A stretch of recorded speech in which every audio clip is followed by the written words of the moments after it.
ভারতের আহমেদাবাদের আকাশ পরিণত হলো এক বিষাদের নীল ক্যানভাসে, যেখানে আঁকা হলো এক মর্মান্তিক দুর্ঘটনার রেখা।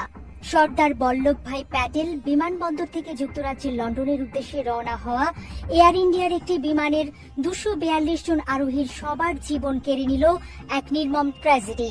উড়ানের কয়েক মিনিটের মধ্যেই যে স্বপ্নগুলো ডানা মেলছিল লন্ডনের পথে, মুহূর্তেই তা ভেঙে চুরমার হয়ে গেল। দুপুরবেলার শান্ত আকাশ হঠাৎই বিষাদের কবিতায় পরিণত হলো। বিমানের 242 জন আরোহীর মধ্যে 230 জন ছিলেন সাধারণ যাত্রী। তাদের কেউ হয়তো ছুটি কাটাতে যাচ্ছিলেন, কেউ প্রিয়জনের সাথে ফিরছিলেন, কেউ বা নতুন জীবনের আশায় বুক বাঁধছিলেন। আর বাকি 12 জন ছিলেন বিমানের ক্রু সদস্য, যারা প্রতি মুহূর্তে যাত্রীদের নিরাপত্তা নিশ্চিত করতে বদ্ধপরিকর থাকেন। তাদের সবার স্বপ্ন, আশা, আকাঙ্ক্ষা আজ এক নিমিষে বিলীন হয়ে গেল। বিমানের আরোহীদের মধ্যে ছিলেন 169 জন ভারতীয়, 53 জন ব্রিটিশ, 7 জন পর্তুগিজ এবং 1 জন কানাডিয়ান নাগরিক। প্রতিটি সংখ্যা কেবল একটি পরিসংখ্যান নয়, বরং এক একটি জীবনের গল্প, এক একটি পরিবারের অপূরণীয় ক্ষতি। এই মুহূর্তে হয়তো তাদের প্রিয়জনরা লন্ডনে তাদের উষ্ণ অভ্যর্থনার জন্য অধীর আগ্রহে অপেক্ষা করছিলেন, কিন্তু তাদের জন্য অপেক্ষা করছে এক চিরন্তন শূন্যতা।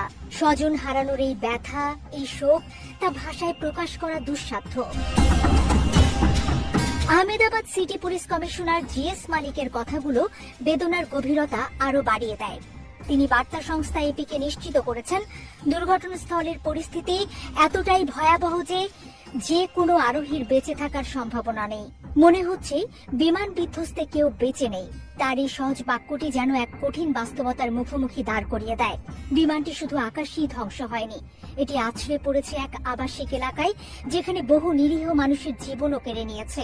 চারিদিকে ধ্বংসের চিহ্ন, পোড়া গন্ধ আর স্বজন হারাদের আর্তনাদ। এই দৃশ্য কল্পনা করাও কঠিন।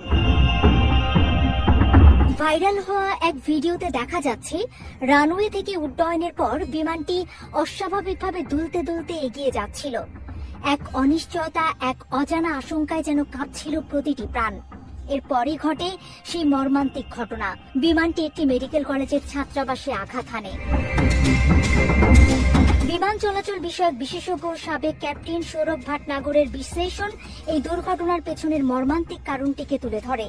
তিনি এনডিটিভিকে জানিয়েছেন, সম্ভবত উড়ানের পরপরই কয়েকটি পাখির আঘাতে বিমানের 2টি ইঞ্জিন বিকল হয়ে যায়। তার মতে প্রথমত মনে হচ্ছে একাধিক পাখির ধাক্কায় 2টি ইঞ্জিনই বিকল হয়ে যায়।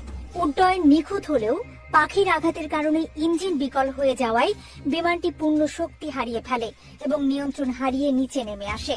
পাইলট হয়তো শেষ মুহূর্ত পর্যন্ত চেষ্টা করেছিলেন এই 242টি জীবন বাঁচানোর।